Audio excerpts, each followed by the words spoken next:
Airport থানাধীন ভাগলপুরের পরেশ কলোনিতে এক 6 বছরের শিশুকন্যার উপর বর্বরোচিত নির্যাতনের ঘটনায় চাঞ্চল্য ছড়িয়েছে।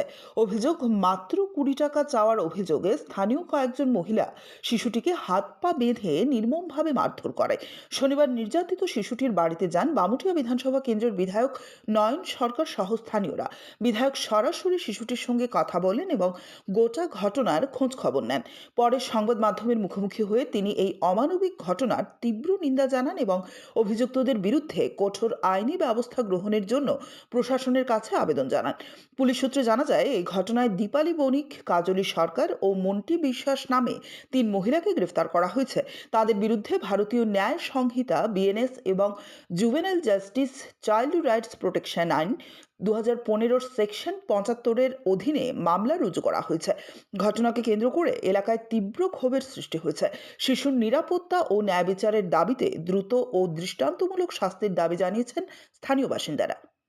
আজকে ভাগলপুর গ্রাম পঞ্চায়েত অন্তর্গত পরেশ কলোনি, এখানে গত পরশুদিন একটা ঘটনা ঘটেছে। তার পরিপ্রেক্ষিতে আমরা আজকে এসেছি।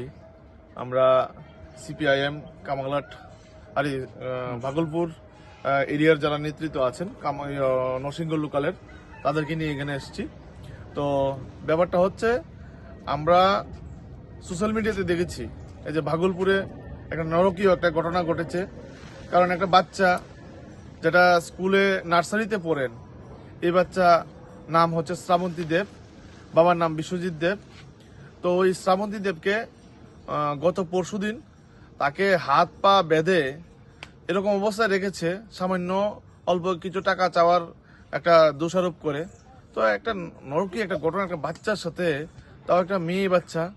তো সেই ক্ষেত্রে যাতে প্রশাসন কঠোর পদক্ষেপ গ্রহণ করেন এবং সেই ঘটনার সাথে যারা জড়িত আছেন সবাইকে আইনের আওতা নিয়ে যাতে বিচার কার্য শুরু করেন, তার জন্য আমি প্রশাসনের নিকট আবেদন রাখব। ব্যুরো রিপোর্ট, অবিরাম 24/7।